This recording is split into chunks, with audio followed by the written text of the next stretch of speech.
Well, hello, folks.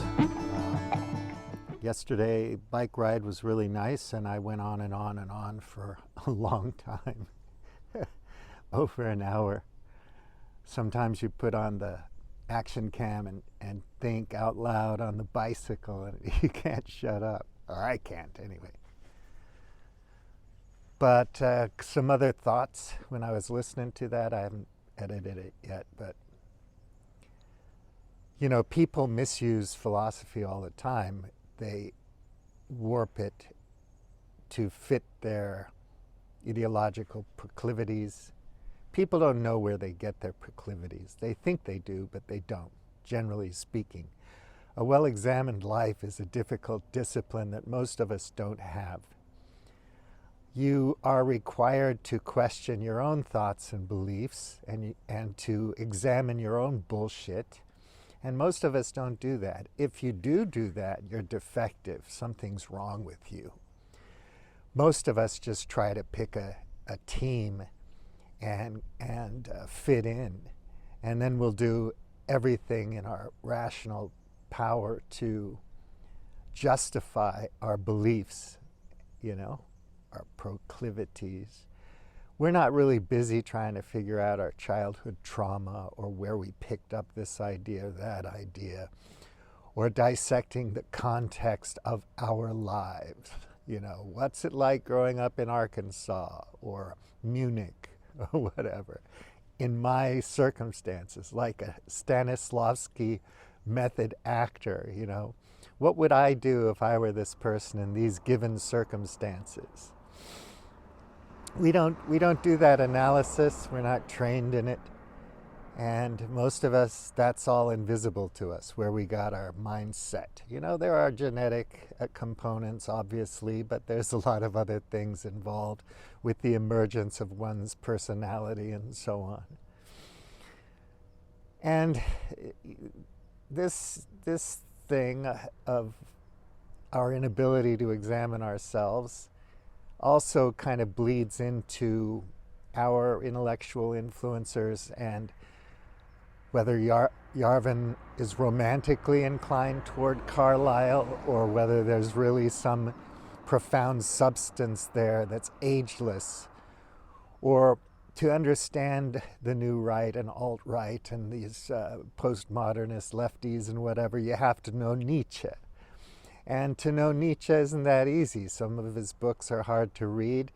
How many people really have read them all and thought about them and taken a MOOC or whatever, read some critiques or history to understand the context of southern Switzerland, northern Italy, his relationship with Wagner, his relationship with the girls that he was raised by, in particular his sister Elizabeth and her husband.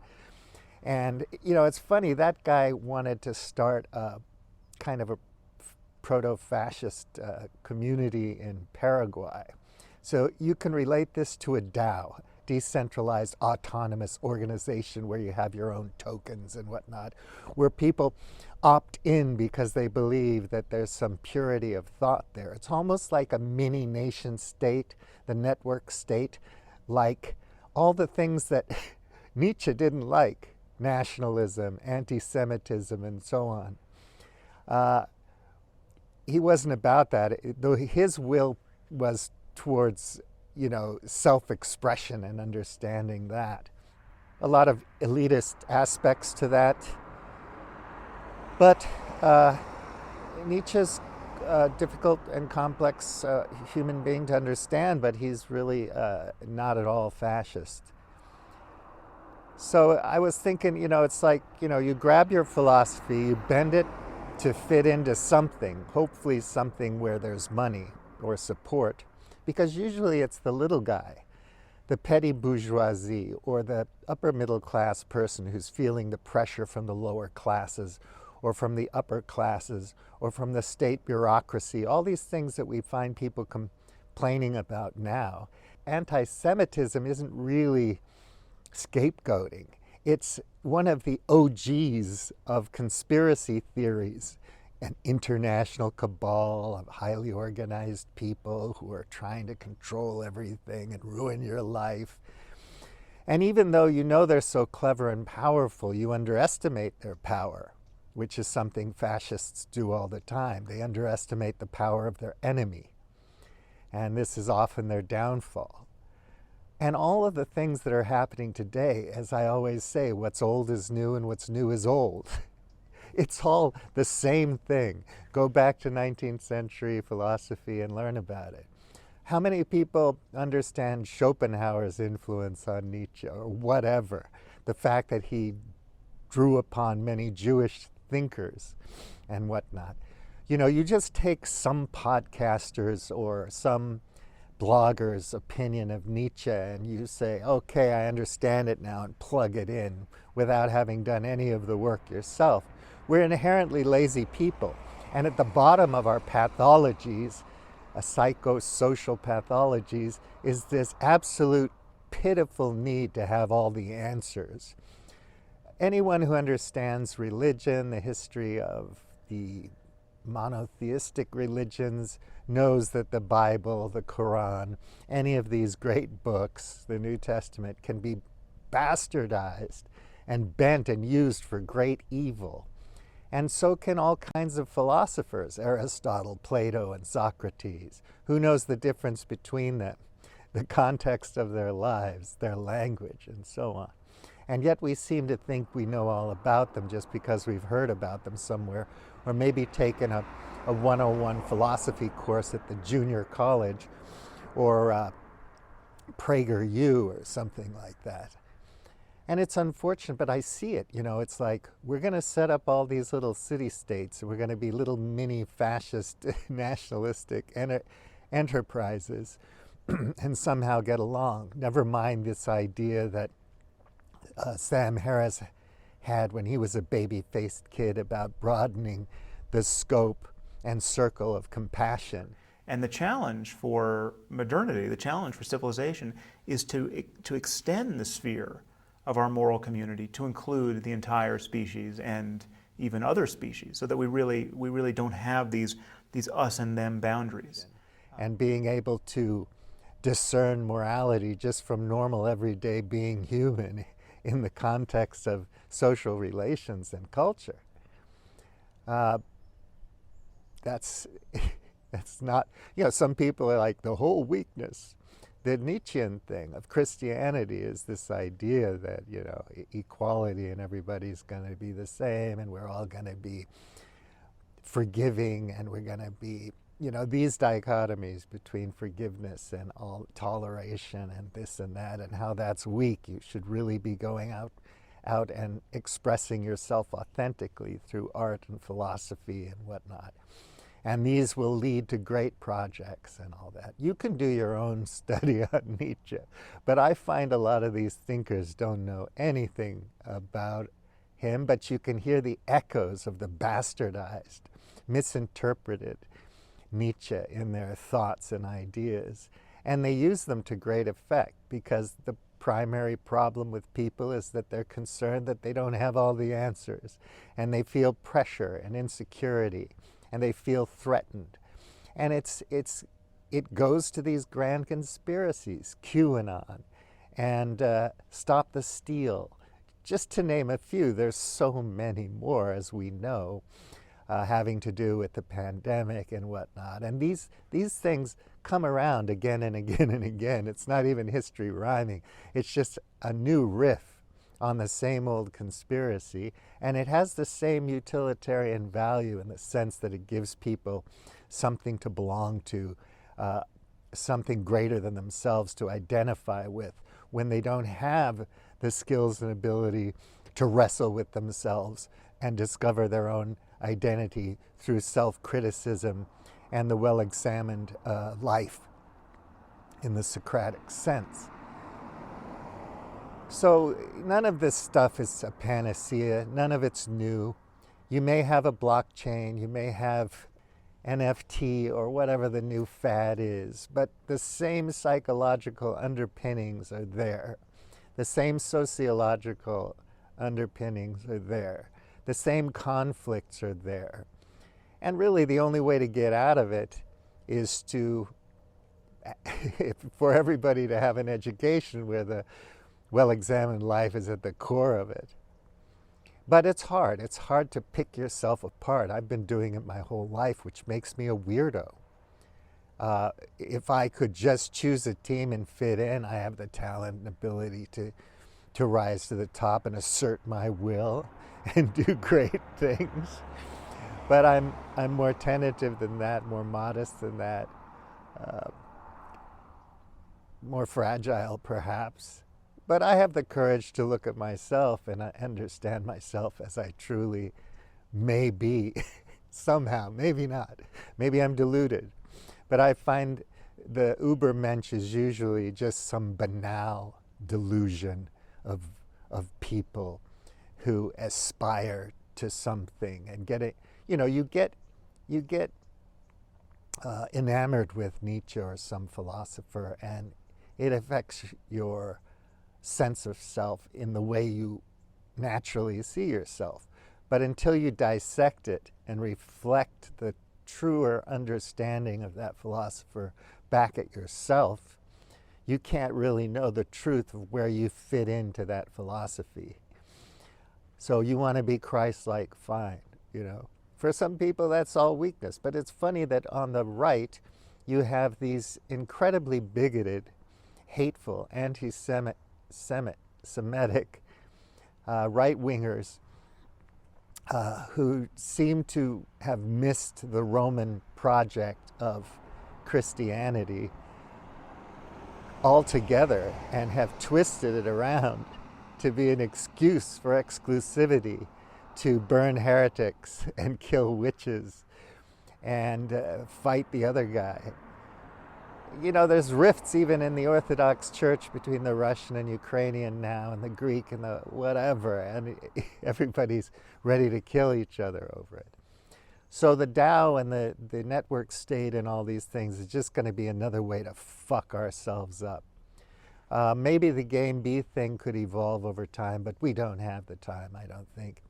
And even the game B thing, just having a whole bunch of people with their particular game B network state are going to run into the same kinds of problems. And they're still going to be human beings. And you can argue all you want about human nature from various domains of science and philosophy and literature and whatever, history. But you're still going to wind up with these human problems that never seem to go away. So here we are in 2023. We've got a huge all-out war raging in Ukraine. All the nation states, the big bureaucratic, powerful states with their deep states and dark empires and intelligence agencies. And I read another article about that fraud case, what's it called, Wirecard in Germany, that's so deep and intense. And it involves all kinds of dangerous people and all kinds. And everybody went along with it because you can't piss off money at the end of the day. It's like, no, there's too much stock involved in this, you know, shorting the stock. There's too, you know, this fraudulent company was going to buy Deutsche Bank as a way just to kind of hide from the audit that was ordered of the company. So, you know, in the service of money, everyone looks the other way. And we know how corrupt Deutsche Bank is and HSBC and whatnot, but we look the other way. Donald Trump, we look the other way because that's the money at the end of the day. That's what rules us. Somehow it's going to save us, it's going to help us. Then you win the lottery and you wind up hanging yourself in the garage with $20 million in the bank. We don't get it. And it's not easy to get life. You really have to confront things, have had many experiences, and have this innate curiosity to confront yourself about what and who you think you are. And just not take it for granted that because somebody told you a little snippet of philosophy somewhere that you've got it all sorted out now. We jump from one hook to the next, you know, one life preserver to the next, to prop up our beliefs and to fend off our insecurities. and wind up in terrible fights with people. At the end of the day, we're going to wind up destroying this place again because we can't get out of it. The corruption is on all sides, but people don't want to look at all sides. They don't want to take some of the blame for the problem. You know, when you reconcile with your wife after a big row, or you have some mediated session where you're trying to sort out something before going to the courts, you have to compromise. You have to be able to empathize and understand the other person's perspective and point of view. So who's going to go out there, whatever tough guy, right-wing or left-wing person you are, and really examine the philosophy of the people you admire and turn that mirror back upon yourself and try to understand what you're all about, where you're all messed up? If we did that, I think we'd be healthier, more secure people, and we'd have a better chance of helping to create a better world. But whatever, Nietzsche predicted great wars. They came and went. They're coming again. So good luck, folks. I'm not saying we're bad or good. I'm just saying a lot of the people we pay attention to, whether they're, corporate news anchors or bloggers on Substack, they're not so much full of shit, but they really don't know that much they're not really that deep. I put on Facebook the other day, his ideas were as shallow as piss on Arizona asphalt, whatever, something like that. But the minute you spew it out, it just evaporates in a banal, disappearing fog of misunderstanding and lack of self-awareness and self-knowledge. Thank you for listening. Have a great day. Do something fun. Give your friend a hug. Boolean tea. Out. Okay. One more thing I want to wax on, wax off about.